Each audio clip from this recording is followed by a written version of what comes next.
Pada abad ke-16, bangsa Mongol selalu berusaha ingin menghancurkan kerajaan Rusia. Mereka mencari kesempatan menyerang secara diam-diam, memusnahkan satu persatu setiap kerajaan yang tersebar di wilayah Rusia. Pasukan dari kerajaan Ryazan ingin membalaskan dendam atas penyerangan yang dilakukan oleh bangsa Mongol. Kloret yang saat itu baru berusia 13 tahun ingin ikut berperang, namun sang kakek melarangnya ikut dan diperintah menjaga Nasti. Dia merupakan calon istri Red yang sudah dijodohkan. Ternyata pasukan Mongol sedang mengintai dan siap menyerang.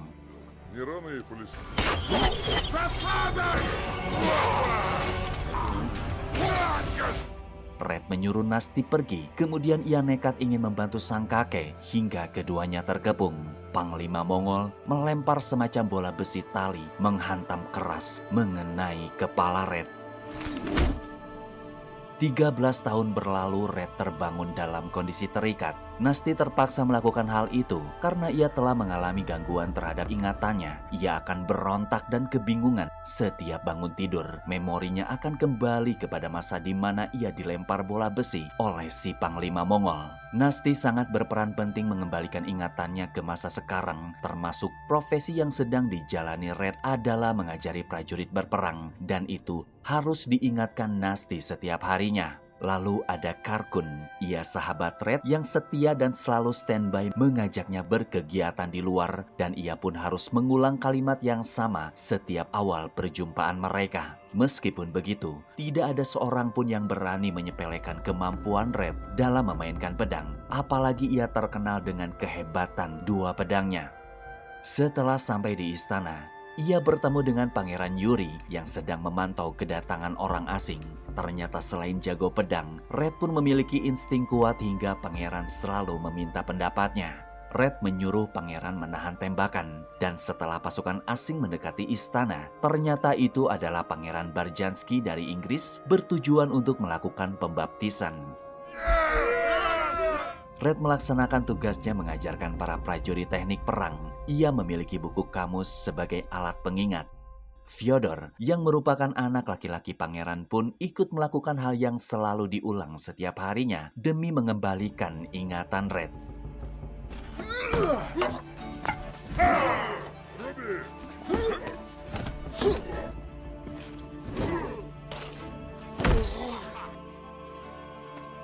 Sepulangnya dari istana, Red menemui kedua anaknya lalu menghampiri Nasti dan memberikan peluit yang ia bikin dari ranting pohon. Dan ternyata hal itu pun selalu Red lakukan secara berulang kali setiap pulang dari istana. Hari itu ada acara pembaptisan bagi putra pangeran. Semua orang berkumpul di dalam gedung gereja. Tak lama dari itu, seorang penjaga berteriak mengabarkan kedatangan bangsa Mongol sedang menuju Ryazan. Mendengar itu sontak semua orang berhamburan keluar.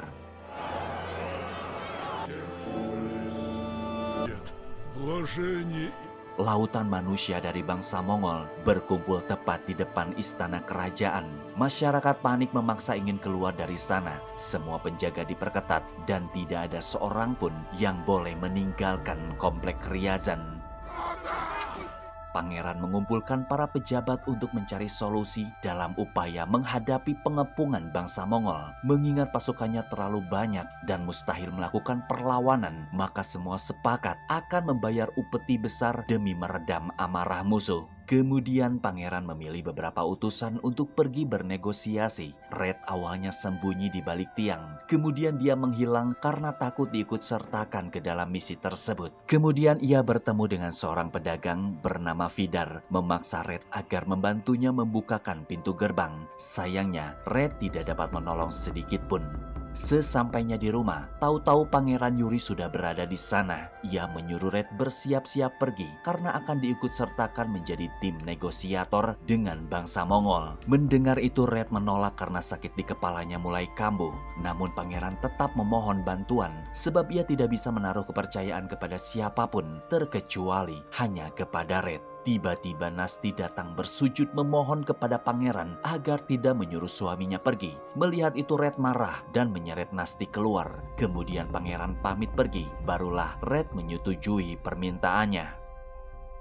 Kemudian anggota mulai bersiap-siap menaikkan upeti ke atas kereta. Red bertemu kembali dengan Vidar yang telah mengaku pernah pergi ke kerajaan Mongol. Akibatnya ia pun dipaksa ikut rombongan negosiator. Lada merupakan asisten Nasti, sengaja disuruh ikut mendampinginya karena Red butuh seseorang untuk mengembalikan lagi ingatan ketika pertama kali bangun dari tidur.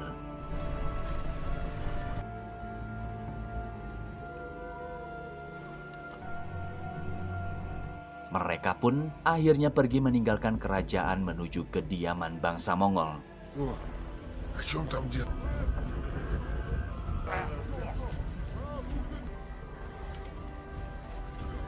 Sesampainya di sana, mereka masuk ke dalam tenda mewah berwarna biru cerah dan mulai melakukan negosiasi di hadapan Pangeran Batukan, sang pemimpin bangsa Mongol.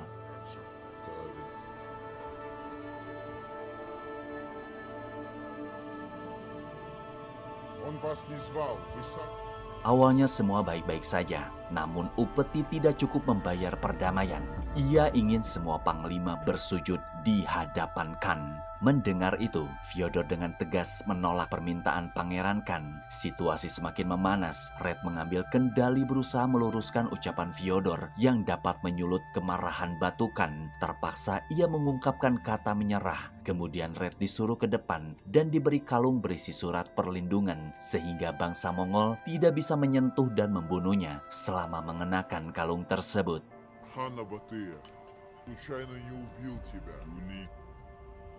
Di bawah meja ternyata kakeknya Red masih hidup. Ia telah ditawan selama 13 tahun. Mereka semua berontak keluar dari kolong meja karena sudah tidak tahan dijadikan alat penyangga. Sehingga pasukan Red harus melakukan perlawanan demi melarikan diri dari sana.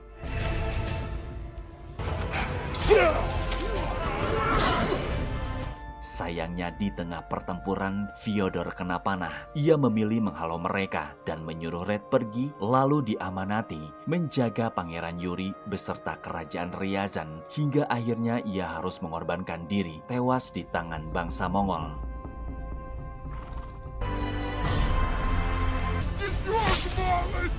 Pangeran Khan telah mutlak akan membumi hanguskan kerajaan Ryazan.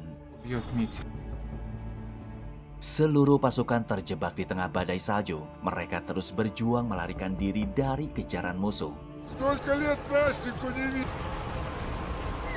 Di tengah perjalanan muncul seekor beruang raksasa. Ternyata beruang tersebut peliharaan Barjansky. Semua pasukan harus menepi di dalam gua mengingat badai salju semakin besar. Saat itu Red berusaha menahan kantuk sebab jika sampai tertidur maka memori ingatannya akan hilang dan cukup merepotkan orang lain untuk mengembalikan lagi ingatannya. Di sisi lain, ribuan pasukan Mongol telah sampai di depan kerajaan Ryazan. Red yang hampir terlelap kembali sadar, lalu segera menuliskan hal penting agar tidak lupa jika seandainya ia tertidur. Perjalanan pun dilanjutkan kembali. Ketika nyaris sampai ke istana, mereka semua mencium barang terbakar dan ternyata kerajaan Ryazan telah dibumi hanguskan serta terdapat mayat bergelimpangan di mana-mana. Cerita beralih ke situasi bagaimana bangsa Mongol menyerang Ryazan dengan sangat brutally.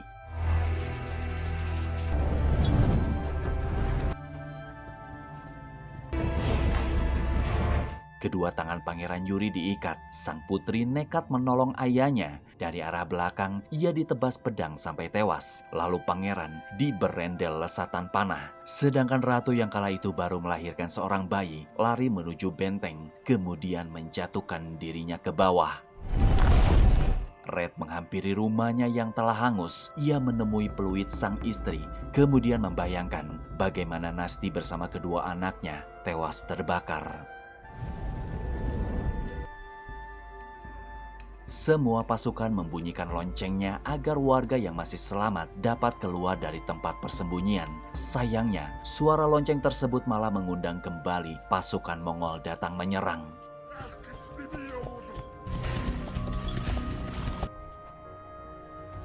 Tak lama ia mulai bangkit mengeluarkan kehebatannya, bertarung menggunakan dua pedang.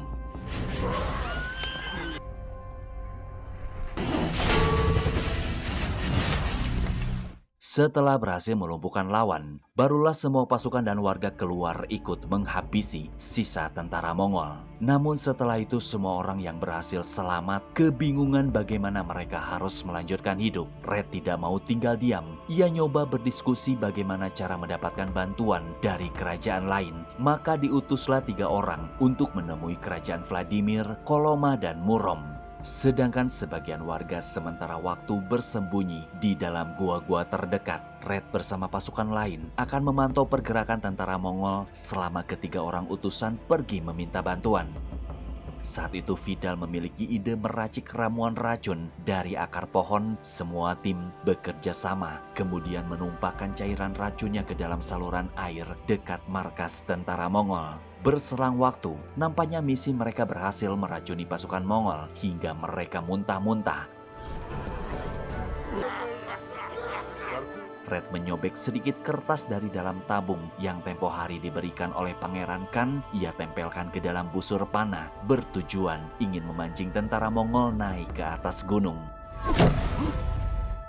Ketiga utusan sedang dalam perjalanan meminta bantuan ke masing-masing kerajaan. Nampaknya ada satu orang kelelahan hingga ia tertidur di atas kuda. Tentara Mongol berhasil terpancing. Red berdiri di tengah lapangan, sedangkan yang lain bersembunyi di balik pohon. Mereka pun langsung melancarkan serangannya. Kala itu Red sudah sangat lelah. Ia tidak mampu lagi menahan rasa kantuknya karena tidak tidur selama 3 hari. Malam pun tiba. Lada membangunkan Red karena sudah waktunya makan. Namun yang terjadi, ia malah ngamuk hingga semua orang turun tangan menyadarkan Red. Сейчас мы в лесу.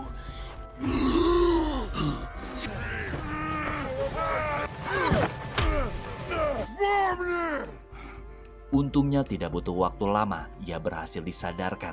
Tetapi Lada menangis karena tidak mampu menjalankan amanat dari Nasty.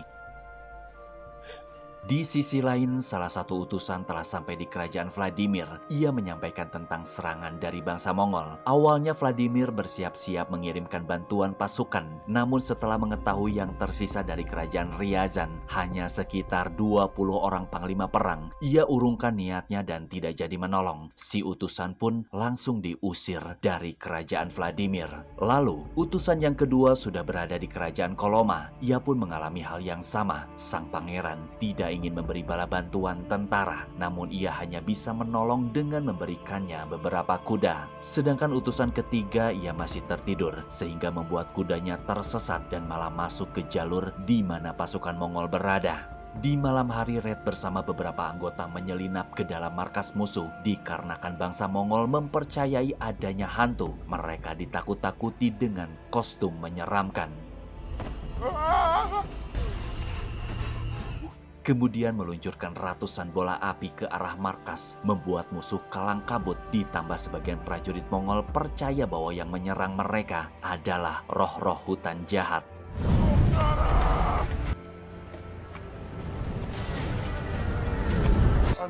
Я сам видел призрака. Seorang utusan yang waktu itu tertidur di atas kuda berhasil ditangkap dan akan dijadikan alat pancingan sebagai aksi balas dendam terhadap serangan tersebut. Semua cukup bergembira. Selain berhasil menghancurkan markas Mongol, mereka pun berhasil mendapatkan beberapa makanan dan minuman. Paginya Red mendengar suara kuda di sekitar persembunyian. Ia memberanikan diri mencari di mana suara itu berasal. Rada diam-diam mengikuti dari belakang. Setelah beberapa menit menelusuri hutan, Red menyaksikan ada seseorang yang diikat di balik tiang. Ternyata itu adalah si utusan yang telah mati membeku. Namun tanpa sadar, posisi Red sedang dikepung oleh pasukan Mongol dari berbagai arah.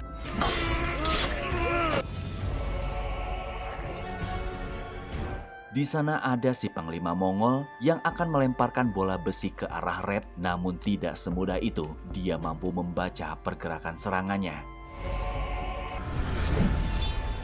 Tiba-tiba datang seekor beruang raksasa mengoyak para prajurit Mongol.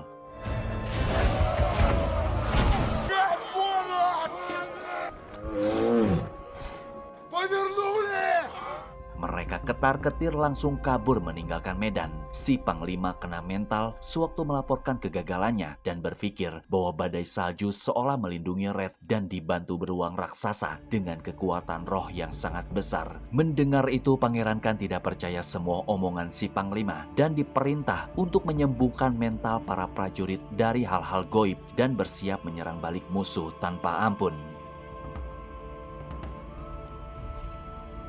Para pejuang Ryazan kini sudah berada di titik akhir. Dikarenakan gagal mendapatkan bantuan dari kerajaan lain, maka Red menyusun rencana menyelamatkan anak-anak terlebih dahulu menyeberangi sungai. Sementara itu, sebagian pasukan terus memantau pergerakan musuh. Setelah dipastikan anak-anak aman, maka anggota lain akan menyusulnya. Karkun dan Rada menjadi orang yang dipercayai Red membawa anak-anak pergi ke arah sungai. Sedangkan yang lain membuat benteng pertahanan seadanya, berjaga-jaga jika pasukan Mongol berani menaiki gunung.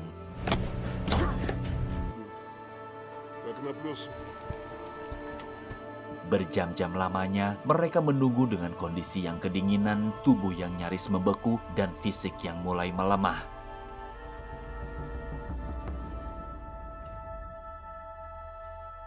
Akhirnya, jutaan pasukan Mongol sudah menunggu mereka di balik bukit.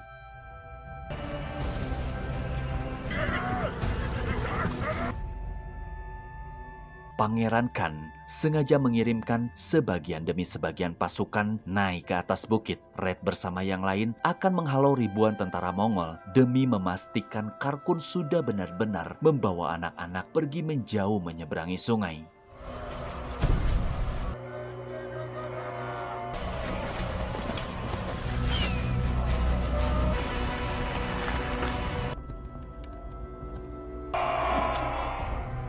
Di tengah jalan, Karkun terpaksa menyuruh semua anak-anak mendorong keretanya dinaikkan ke atas bukit. Kali ini hujan panah diluncurkan ke arah pasukan Ryazan hingga mereka tidak bisa berkutik. Si Panglima ingin mengajukan diri naik ke atas bukit. Pangeran Khan dengan senang hati mengizinkannya. Pejuang Ryazan secepatnya membuat posisi perisai menyambut serangan mereka dengan tenaga yang masih tersisa. Sayangnya mereka kewalahan hingga satu persatu mulai terbunuh. Red menemukan momen di mana ia akhirnya bisa bertarung melawan si Panglima, mengeluarkan kedua pedangnya, kemudian menebas leher si Panglima sampai kepalanya putus. Di sisi lain, Karkun bersiap-siap akan menyeberangi sungai. Semua anak-anak berusaha membantu membuka tali layar yang telah membeku. Para pejuang masih mempertahankan posisinya. Meskipun situasi semakin genting, Red mampu mengulur waktu dan terus memastikan anak-anak telah benar-benar aman. Pangeran Khan ingin bernegosiasi menawarkan apa yang diinginkan Red dalam posisinya sekarang. Setelah Red yakin Karkun sudah membawa anak-anak ke tempat aman, ia berani menolak tawarannya dan malah semakin menantang pasukan Mongol untuk maju ke atas bukit. Mendengar itu, Pangeran geram dan merasa terhina. Ia keluarkan senjata katapel sebagai serangan terakhir menghabisi pejuang Ryazan.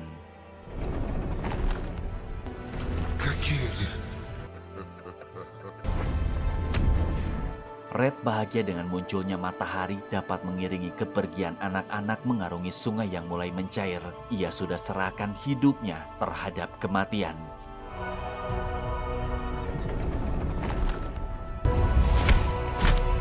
Sadar dari pingsan, seketika ingatannya menjadi normal. Ia tidak harus mengalami lagi kembali ke masa lalu. Kemudian, sambil bertati-tati, dia turun dari bukit menghadapi Panglima Khan dan diberi kalung berisi surat perlindungan sehingga bangsa Mongol tidak bisa menyentuh dan membunuhnya selama mengenakan kalung tersebut. Tak lama tubuhnya ambruk, lalu ia menyuruh Pangeran Khan mengambil kembali kalung pemberiannya. Tanpa sadar, kini Khan sedang berlutut di hadapan Red, pertanda kematiannya bukanlah sesuatu kekalahan, hingga ia menghembuskan nafas terakhirnya. Hati Pangeran Khan bergetar menyaksikan sosok Red. Ia perintahkan semua pasukan memakamkan jasadnya dengan segala kehormatan. Setelah kematian Kloret, banyak orang yang tidak percaya bahwa ia berani melawan jutaan pasukan Mongol hanya dengan sekitar 20 orang panglima perang. Dan kini, Karkun ingin melanjutkan kembali perjuangan Kloret melawan kembali bangsa Mongol dengan pasukan yang sepadan.